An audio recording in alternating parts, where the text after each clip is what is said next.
হরে কৃষ্ণ কৃষ্ণ কৃষ্ণ হরে হরে, হরে রাম রাম রাম হরে হরে। তো আজকে শ্রী শ্রী হনুমান জয়ন্তী, চৈত্র পূর্ণিমা। তো আজকের দিনে ভগবান রামচন্দ্রের খুব একনিষ্ঠ ভক্ত বজরংবলী আজকের দিনে জন্মগ্রহণ করেছিলেন, পৃথিবীতে আবির্ভূত হয়েছিলেন এবং ইনায় সীতাদেবীর আশীর্বাদে এক অলৌকিক শক্তির অধিকারী ছিলেন। এই বজরংবলী খুবই খুশি হন যদি রাম কথা গান করা হয়, ভগবান রামচন্দ্রের গুণ গাওয়া যদি হয়, তাহলে উনি খুব খুশি হন।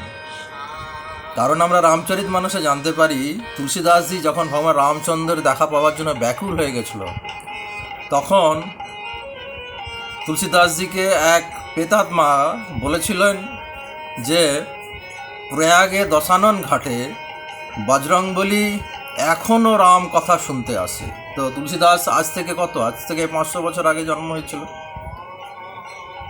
500 বছর আগে।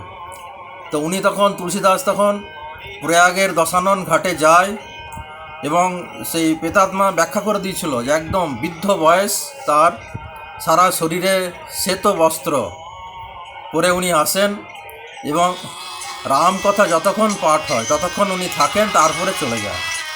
তো ওই বজরংবলী তোমাকে বলতে পারবে যে ভগবান রামচন্দ্র কোথায় আছে।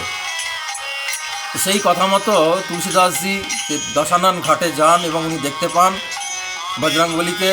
উনি প্রত্যেক দিন রাম কথা শুনতে আসে।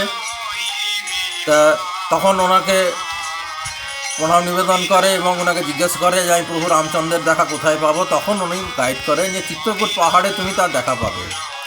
তারপরেই তুলসীদাসজি চিত্রকূট পাহাড়ে যায় এবং চিত্রকূট পাহাড়ে ভগবান রামচন্দ্রকে দর্শন পায়, কিন্তু বুঝতে পারে নাই। তারপর উনি মন্দাকিনী নদীতে ভগবান রামচন্দ্রের দর্শন পায়। তা আজকে আমরা রামায়ণের একটা অংশ পড়ি, ভগবান রামচন্দ্র, ভরত, লক্ষ্মণ, শত্রুঘ্নের জন্মকাহিনী। এই ভগবান রামচন্দ্রের জন্মকাহিনী যে পাঠ করবে, যে শুনবে, কৃত্তিবাস ওঝা উনি ব্যাখ্যা করছেন, যে জন শুনে প্রভু রামেরও জনম, ধনপুত্রের লক্ষ্মী হয়, ভয় পাই যমরাজ ভয় পাবে। যে ভক্ত ভগবান রামচন্দ্রের জন্মকাহিনী শ্রবণ করবে এবং ওনার ধন, পুত্র, লক্ষ্মী সমস্ত লাভ করবে। তো রামায়ণের এক অংশে বলছে, একটা ছোট অংশ আমি পড়ছি। এক অংশে জন্ম হইল নারায়ণ, শুনিয়া দুঃখিত বড় কৈকেয়ীর মন। আজও হইতে কৌশল্যা যে বাড়িল সোহাগ, মোর পুত্র কেন বিধি নাহি দিল আগে।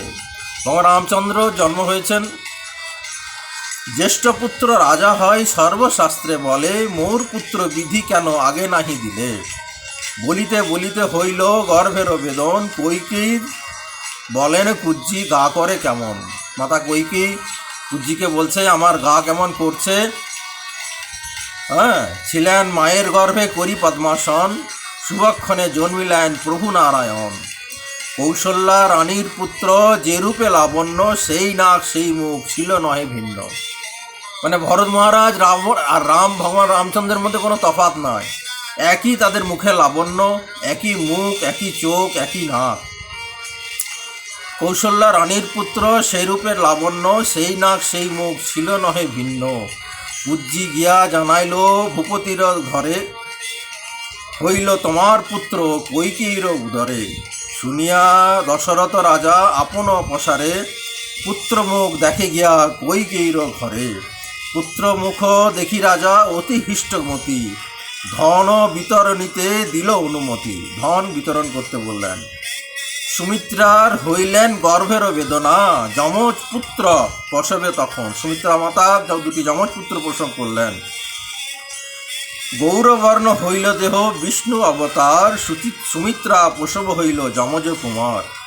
যখন যমজ পুত্র প্রসবে সুন্দরী, জয় জয় উলুধ্বনি দিল সব নারী। দাসী গিয়া দশরথে কহিল গৌরবরে, আরো দুই পুত্র রাজা সুমিত্রার প্রসবে। শুনিয়া হইল তার আনন্দ অপার, ব্রাহ্মণেরে লুটাইল সকল ভাণ্ডার। ব্রাহ্মণেরে লুটাইল সকল ধন ভাণ্ডার। চলিলেন দশরথ পরম কৌতুক, তিন ঘরে দেখিলেন চারিটি পুত্র মুখ। তিনখণ্ড বেলা হইল গগনেরও মেলা, খড়িতে গণিল দেখে শুভক্ষণ বেলা। সূর্যবংশে আছে বহু রাজ সুকৃতি, সভা হইতে এই পুত্র রাজ চক্রবর্তী। উনি গণনা করে দেখলেন যে এই সূর্যবংশে বহু রাজার সুকৃতি আছে এবং সব থেকে বেশি সুকৃতিবান এই চারজন হবে। উনি গণনা করে দেখলেন, ইহার কোষ্ঠীর বিচার কিবা করিব গণন, এমনও ক্ষণে বুঝি প্রভু নারায়ণ। যেই জন শুনে প্রভু রামেরও জনম, ধনপুত্রের লক্ষ্মী হয় ভয় পায় যম। অযোধ্যা হইল আনন্দে কলবর, ক্ষত্র বৈশ্য শূদ্র সবে করিল মঙ্গল। গগনে তুষিল রাজা দিয়া নানা ধন, আদিকাণ্ড রাম গান কীর্তিবাস বিচক্ষণ। সুতরাং আমরা যদি ভগবান রামচন্দ্রের জন্ম লীলা জন্ম কাহিনী শ্রবণ কীর্তন করি, বা হরে কৃষ্ণ কৃষ্ণ কৃষ্ণ হরে হরে, হরে রাম রাম রাম হরে হরে, এই মহামন্ত্র যদি জপ করি, আমরা অনায়াসে ভবতরণী পার হতে পারবো। হরে কৃষ্ণ।